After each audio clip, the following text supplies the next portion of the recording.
I know I've already done a Heartstopper video, but that was more a review and theme analysis. I want to talk in this video about how Heartstopper is helping me heal from my teenage experience, and that's why I've watched it 5 times in a week.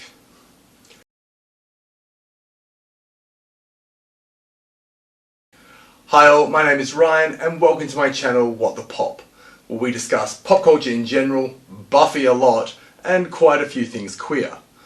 Today we are looking at Netflix's Heartstopper again, an LGBTQI teen drama based on the webcomic turned graphic novel by Alice Oseman. Now if you haven't seen it yet or haven't at least read the webcomic, this may contain spoilers, so you have been warned. So Heartstopper dropped over a week ago and I've already watched it 5 times. It will probably be more by the time this video is published. I am obsessed with this show. It is so cute and so adorable, and every single interaction between Nick and Charlie is absolute perfection. I never knew that a simple hi could be so laden with so much romantic overtone. Now I got asked why I'm obsessed with this show because I had a friend who watched it all and he just found it boring. Yes, that opinion can get in the bin. A big part of my obsession is because queer television in general still isn't prevalent. It's still the occasional release from a studio.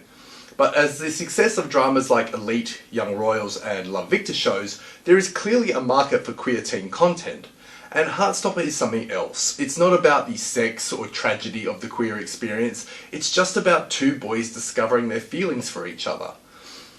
And that it's taken this long to get a queer show as wholesome as Heartstopper is an indication of how slow social progress moves forward. But the biggest reason for my obsession is because this is the content I needed when I was a teenager. I've talked about the importance of representation before and how I had none as a teenager, and the negative consequences, both known and unknown, that had on me. Heartstopper is enabling me to vicariously experience the teenage love story I wanted when I was in high school. The first gay representation I saw was Matt Fielding on Melrose Place, but Matt was nothing like me, so I didn't particularly identify with him. My first real representation was Snowy Bowles, played by Heath Ledger on the Australian TV show Sweat. Sweat was set in a sports academy, and Snowy was a gay teen cyclist. And being somewhat of an athlete myself, playing a number of sports, but mostly my martial arts, seeing a gay teen athlete was someone I could identify with. But like so much queer TV, it focused a lot on the negative aspects of queer life, with Snowy basically coming out to his best friend after he was essentially attacked for being gay. One of the joys of Heartstopper, one of the reasons that I love it so much, is that it focuses on the joy and camaraderie and support of queerness, without focusing on the often tragic storytelling elements that accompany queer drama. There are no HIV scares here, no drug overdoses, no brutal queer violence, just a cute little love story between 2 boys. With no actual representation available to me as a young gay teen, I sought out pseudo representation, which for me was the X-Men, a bunch of mutant outcasts reviled by society for the way they were born. In the early 90s, Marvel had basically made the X-Men a gay allegory, so it was easy to read the X-Men through a queer lens. And again, that lens was one of sadness and bigotry, of hostility for being different, and tragic consequences because of that difference. But the X-Men also offered hope in like-minded communities and chosen family, a big theme in Buffy as well, which is why Buffy appeals to me so much. My first real gay show was Will and Grace, as it was for most people. But there the gayness was used for comedic value rather than anything serious, so it never felt representative, it always felt like a joke. I was nothing like Will, and even less like the flamboyant Jack. Compare that to Heartstopper, and it's the opposite. I identify with both Charlie and Nick. I was the shy nerd and the athletic jock. So Heartstopper immediately holds that sense of relatability to me that others before it didn't have. The first show I credit as feeling like it was made with someone like me in mind was Queer as Folk. Now I am usually dead set against US remakes of British shows because they're usually awful, but I disliked the British Queer as Folk immensely, and I loved the US version. So it's the one time I'll say the US version was better than the British original.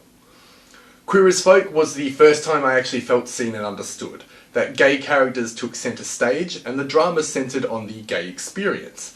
and it was the first time I really understood that straight men could enjoy a good gay drama, because my older brother used to watch it as well.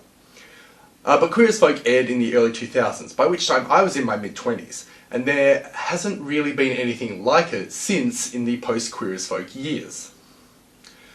But in more recent years, there has been increasingly more gay content in TV shows, some of it rather chaste and wholesome, like Carlos and Seb from High School Musical, the series, and some of it far more salacious, like Elite.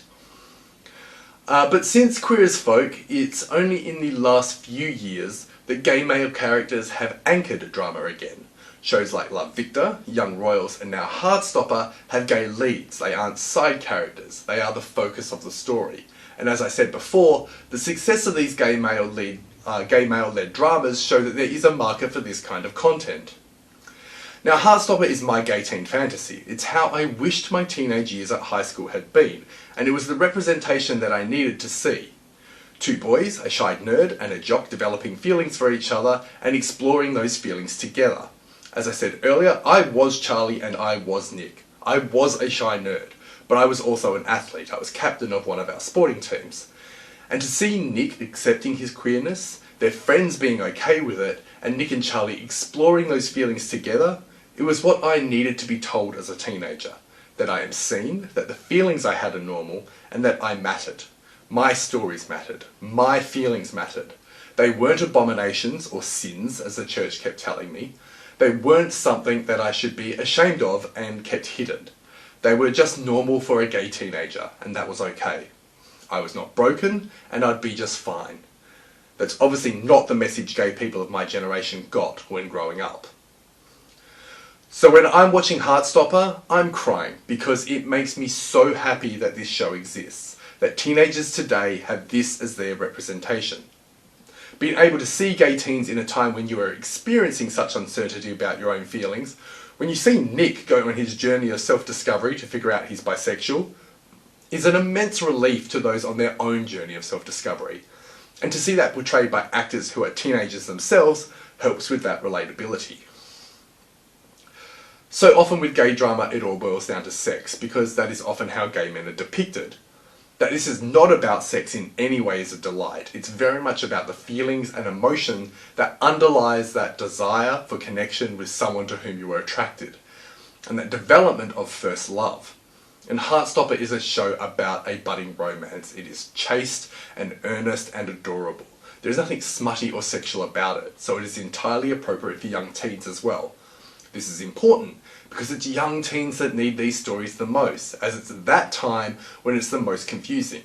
Stories like Heartstopper help in representing the experiences queer teens are going through and help them to deal with those feelings in themselves. But my fixation on this show actually comes from a place of melancholy, a deep-rooted sadness and almost resentment that this wasn't my experience, when it could have been, if not for the influence of the church and conservatives in general.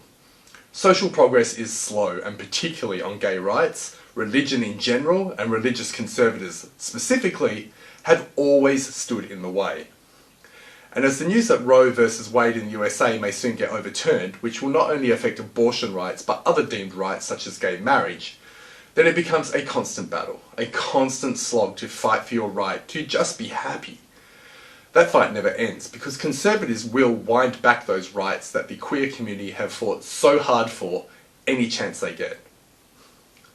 And shows like Heartstopper now become a beacon of hope, giving queer youth of today a true love story that isn't about the tragedy of their gay experience is what the community needs. As I said before, so often the queer media experience is over-sexualized or of tragedy, of something traumatic happening to the character. And Heartstopper is just about the purity of emotion and affection, the simplicity of the story of two boys falling in love, of the joy in discovering that the person you have feelings for has similar feelings for you. It doesn't ignore the reality of things like homophobia, it just doesn't make that the focus of the story. And it is a story that is relatable to anyone, and a story that has been told 6 million times from a straight point of view. So to finally have it from a gay point of view is emotional for me. Because as these boys meet and discover their feelings for each other, and explore those feelings with each other, As Nick accepts those feelings, works through his confusion about them, and ultimately understands who he is and what those feelings mean, I'm writing that story with them, and it's important for me. It means something to me, because when I was their age, I never got to experience that myself. So that first kiss, that first admission of a crush for someone of the same sex, even just something as simple as receiving a heartfelt gift on your birthday from the boy you like, who likes you back, were all vicarious experiences for me that brought me immense joy. Immense joy that was tinged with sadness, that this wasn't my experience. I never got to experience that teenage puppy love phase because my feelings of attraction were always mirrored by the horror that someone would find out, the fear that someone would know I was gay and tell everyone else. Like Charlie, I had my Ben during my teenage years, a guy my age I would fool around with. And like Ben here, it was as much hurtful as it was beneficial. While I needed that intimacy, the inability for it to be anything more than just a secret that was hidden away made me feel deeply shameful of it. And I bear emotional scars from that. What I needed in high school, what every gay boy needs in high school, is a Nick Nelson. The emotional damage done during my teenage years will never be gone. It runs too deep. It is the reason that I am emphatically against organised religion, and will be until the day I die. But shows like Heartstopper help release that pain and hurt that I've held onto for so long. It is the teenage love story I wanted to experience for myself when I was a teenager. It's the vicarious love story I didn't know I needed as an adult to help heal the damage from my teenage years. I just hope Alice Oseman understands how important her work is to so many of us. Thanks for watching. If you like what I do, please like, subscribe, and click the notification bell to be notified whenever I upload a new video. Or consider supporting the channel through our Patreon. If you think I missed anything or have any comments, put them in the comments below, and I'll see you next video.